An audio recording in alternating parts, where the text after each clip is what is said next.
మనకు ఒక హామీ ఇచ్చి హామీతో వాళ్ళు లేపి ఆ 20 ఇళ్ళలో 100 ఇళ్ళలో మనం క్లియర్ చేయాలి. రాత్రి బుల్డోజర్ కొడితే ఎట్లా? రాజశేఖర్ గారు, మీరు హైదరాబాద్లో ఉన్నారు, మీరు ప్రజెంట్గా ఫ్లోర్ లీడర్గా ఉన్నారు, ప్రజల సమస్యలు మీరు చూశారు, వర్షాలు వచ్చినప్పుడు ఎలాంటి ఇబ్బందులు ఎదుర్కొన్నారో ప్రజలు చూశారు, మునిగిపోయిన ప్రాంతాల్లో మీరు వెళ్ళి ఏం చేశారో తెలుసు. ఈరోజు అదే ప్రజలు ఏమంటున్నారు మీరు వెళ్తే? రాజేష్, ఒక్కటి when it comes to politics అందరూ కూడా ప్రజల పక్షాన్నే ఉంటారు, పేదల పక్షాన్నే ఉంటారు. నిజంగా వీళ్ళ స్వరూపం ఎప్పుడు బయటపడ్డదంటే, నిజంగా చెప్తున్నా నేను, ఇదే కేటీఆర్ ఏ ఉద్దేశంతో మూసి రివర్ బెడ్ డెవలప్ చేస్తానంట రాజేష్, ఒక మాట, without clearing the houses. KTR గారు ఏ విధంగా మూసీ రివర్ బెడ్ని డెవలప్ చేస్తా అని అప్పట్లో అన్ని దేశాలు తిరిగి వచ్చి ఒక డిపిఆర్ తయారు చేసి ఒక 17 ఫ్లైఓవర్లు కడతా అని, రోడ్ వేస్తా అని ఏ విధంగా ఆలోచించిండు అనేది ఒకసారి టీఆర్ఎస్ పార్టీకి సంబంధించిన ఆ రోజు మంత్రిగా ఉన్న కేటీఆర్ గారు సరైన జవాబు చెప్పాల్సిన అవసరం ఉన్నది. ఒకటి. అదేవిధంగా నేను హరీష్ రావు గారిని అడుగుతున్నాను, ఎవరిని కాదు, ఈరోజు చెరువుల పరిరక్షణ చేయాల్సిన బాధ్యత ఒక చెరువుల మినిస్టర్గా, ఇరిగేషన్ శాఖ మంత్రిగా హరీష్ రావుకి లేకుండేనా అనేది నా ప్రధానమైన ఇది. ఇంకోటి రాజేష్, నేను ఒకటి అడుగుతున్నా రాజేష్, సిఎస్ఆర్ అనేది ఒకటి ఉంది రాజేష్, మీరు బాగా రాజేష్ ఈరోజు ఈ పాయింట్ మీరు గుర్తుపెట్టుకోండి. కార్పొరేట్ సోషల్ రెస్పాన్సిబిలిటీ అనేది ఒక ప్రాజెక్ట్ తీసుకొని వచ్చినాం, ఒక ప్రాజెక్ట్ కింద మనం హైదరాబాద్లో ఇంట్రడ్యూస్ చేసినాం.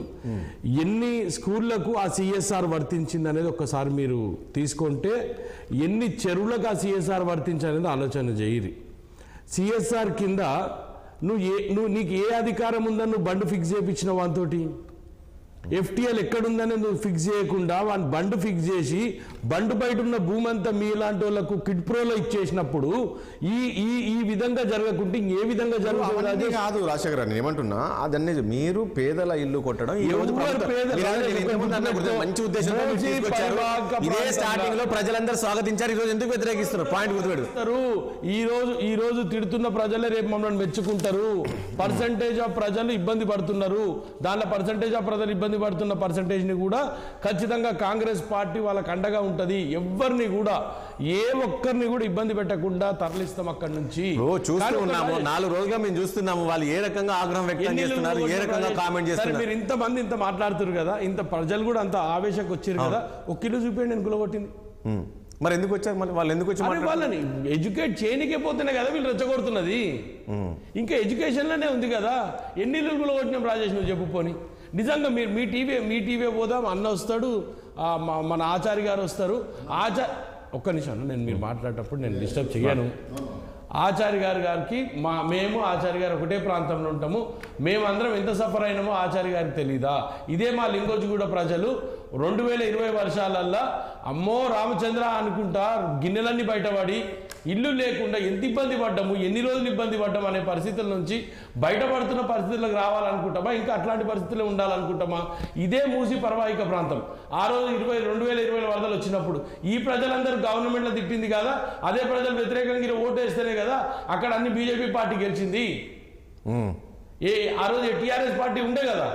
మరి అదే వరదలు వచ్చినప్పుడు వరదలను మీరు సరైన రీతిలో కంట్రోల్ చేయలేదన్న ఉద్దేశం అయితే ఉంటాయి కదా. ఆ రోజు ప్రజలు తిరగబడ్డది ఓటు రూపకంగా. ఖచ్చితంగా రేపు ఏది జరిగినా రాజేష్, ఈ రోజు మేము చేస్తున్న ప్రక్రియలో కొంచెం ఇబ్బంది జరగవచ్చు కాక, ఇవన్నీ ఛాలెంజెస్ మాకు, మేమేం కాదంటలేము. ఈ ఛాలెంజెస్ అన్ని కూడా ముందుకు తీసుకుపోవాలి. తక్కువ టైంలో ప్రభుత్వం పైన వ్యతిరేకత రావట్లేదా? చూస్తుంది రాజేష్, వ్యతిరేకత రాదు అని మేము అనట్లేదు. ఖచ్చితంగా పార్టీలు ఎంకరేజ్మెంట్ వెనకకెళ్ళి ప్రొవోకేట్ చేసి పార్టీలు ఎంకరేజ్ చేస్తుంటే రాకుండా ఎట్టుంటుంది రాజేష్? నేను చెప్తున్నా రాజేష్. అవును, నేనేమంటున్నా, మీ ముందు చాలా సవాళ్ళు ఉన్నాయి కదా, ఇప్పుడు ఇది అవసరం లేదు కదా. మీరు 6 గ్యారెంటీలు ఇచ్చారు, ఇచ్చిన హామీలు ఉన్నాయి, మీకు 5 ఏళ్ళ సమయం ఉంది, ఇప్పటికిప్పుడు ఇది అవసరం లేదు కదా. ఇదంతా డైవర్ట్ చేయడానికి కదా మీరు కాపాడాల్సిన బాధ్యత హైదరాబాద్ ఉన్న వాళ్ళకి. ఖచ్చితంగా హైదరాబాద్ డెకోరం కాపాడాల్సిన బాధ్యత ఉంది. Hyderabad will be a second capital of this India for tomorrow. దాన్ని దృష్టిలో పెట్టుకొని చేయాలి. కానీ ఏదో ఈరోజు రాజకీయాలు ముందుకు వస్తున్నాయి కదా. మీరు రాజేష్, నేను ఒకటి చెప్తా రాజేష్, ఇదే బైరామల్ కూడా చెరువు నువ్వు ఏం హద్దులు ఉన్నాయని నువ్వు బండ్ ఫిక్స్ చేసినావు రాజేష్. దాని వెనుక ఇదే టీఆర్ఎస్ నాయకులు కొంతమంది కబ్జా చేసిరు. మా ఆచారానికి కూడా తెలియదా? ఇదే నేను చెప్తున్న జిల్లాలు కూడా చెరువు, దాని వెనుక ఒక గార్డెన్ వచ్చింది, సబితా ఇంద్రారెడ్డి తెలియదా? ఇతర బీఆర్ఎస్ ప్రభుత్వం రాలే కదా. ఈ బండ్ ఫిక్సింగ్ సిఎస్ఆర్ కింద కొట్టమని చెప్తున్నా. క్విడ్ ప్రో- ఒక్క నిమిషం. నేను ఏమంటున్నా క్విడ్ ప్రో కింద సిఎస్ఆర్ కింద మీరు చెరువులు డెవలప్ చేసిండ్రు కదా, ఆ చెరువులు డెవలప్ చేసినప్పుడు ఇదే చెరువులు డెవలప్ చేసిన వాళ్ళు ఎందుకు స్కూల్ డెవలప్ చేయాలి ఆలోచన చేయరు మీరు? ఇదంతా క్విడ్ ప్రో కాదా? ఎందుకు బెంగళూరు కంపెనీ ఇంట్రడ్యూస్ చేసి కొన్ని బెంగళూరు కంపెనీకి ఇస్తారు, వాళ్ళతో క్విడ్ ప్రో చేసుకొని బయట వాళ్ళకున్న చెరువులు బయట బండ్ ఎవరండి? మీరెవరండి బండ్ ఫిక్స్ చేసుకోవడానికి? ఇరిగేషన్ డిపార్ట్మెంట్ ఏడ ఫిక్స్ చేసింది? ఇప్పటికి కూడా ఫిక్స్ చేసిన బండ్ బయట ఎఫ్టీఎల్ ఉందని అంటున్నారు. మరి మీరు నిర్ధారించినా ఇప్పుడు ఫిక్స్ చేసిన బండ్ ఎఫ్టీఎల్ అని? కానీ ఇక్కడ ఎవరు ఫిక్స్ చేసింది? దాని బయట ఉన్న ఇల్లు కూడా మునుగుతున్నాయి కదా. ఇక్కడ ఒకటండి, ప్రభుత్వం సరే ముఖ్యమంత్రి గారు అధికారులకు ఆదేశాలు జారీ చేశారు, ఏంది చేయండి కూల్చేయండి అది అక్రమాలని. కానీ ఇక్కడ ఇక్కడ ఎవరైతే ఉన్నారో అధికారులు కొంచెం అత్యుత్సాహం చూపించారేమో. ముందు ఆలోచించకుండా అక్కడ వెళ్ళి ఆవేశం దన్నాదన కూల్చేయడం ఇది ప్రభుత్వానికి యాంటీ కదా. అందరు కూడా కంపేర్ చేసుకోండి వాయనాడ్ తోటి. I was in Wayanad for 3 days. నేను వాయనాడ్లో ఇల్లు తిరిగినా. రాత్రి 1:30 ఊరుంది రాజేష్, రాత్రి 1:35 ఊరు లేదు. మీరు గుర్తుపెట్టుకోండి. వాయనాడు రాజశేఖర్ గారు నేనేమంటున్నా 40 ఏళ్ల నుంచి ఉన్నారు. ఇదే 110 సంవత్సరాల కింద ఏం జరిగింది ఒక్కసారి ఆలోచన చేసుకోండి. ఇప్పుడు మీరు కూల్చాల్సింది మూసి పక్కల కాదు, పెద్ద పెద్ద విల్లాస్ దగ్గరికి ఎందుకు వెళ్ళట్లేదు? ఇప్పటికీ నేను చెప్తున్నా రాజేష్, 186 ఎకరాలు రికవరీ చేసినాము. మీరు గుర్తుపెట్టుకోండి, ఇది 186 ఎకరాలు ఇదే టిఆర్ఎస్ నాయకులు ఆక్రమించిన 186 ఎకరాలు. మీరు ఒకటి ఆలోచించాల్సింది ఏంటంటే, గుర్తుపెట్టుకో, స్టార్టింగ్ లో మీరు ఏదైతే పెద్దవాళ్ళని కొట్టారో చాలా మంది స్వాగతించారు. ఎడ్యుకేట్ చేస్తున్న క్రమంలోనే కొంతమంది టిఆర్ఎస్ నాయకులు, హరీష్ రావు లాంటి వాళ్ళు, ఇదన్నిటికీ బాధ్యత హరీష్ రావే రాజేష్, ఎవరు కాదు. అన్నిటికీ బాధ్యత హరీష్ రావు భరించాలి, వేరే ఎవరు భరించాల్సిన అవసరం లేదు. ఒక ఇరిగేషన్ మంత్రి అని బాధ్యత లేకుండే, ఓ ఇరిగేషన్ మంత్రి చెరువు ఎంత ఉంది, విస్తీర్ణం ఎంత ఉంది, ఎందుకు ఈ చెరువు కుదించకపోయింది అనేది ఎందుకు హరీష్ రావు తీసుకోలేదు? Harish Rao should be prosecuted. Definite గా హరీష్ రావు మీద పిల్లేస్తాం, హరీష్ రావును కోర్టుకి ఈడుస్తాం. హరీష్ రావుకి ఎందుకు బాధ్యత లేకుండే? హరీష్ రావు ఎందుకు ఆ చెరువు విస్తీర్ణం తగ్గినప్పుడు హరీష్ రావు ఎందుకు ఆలోచించలేదు? ఆ చుట్టుపక్కల వెలిసిన భవనాలకు హరీష్ రావు బాధ్యత వహించడా? ఈ రోజు కూలుతున్న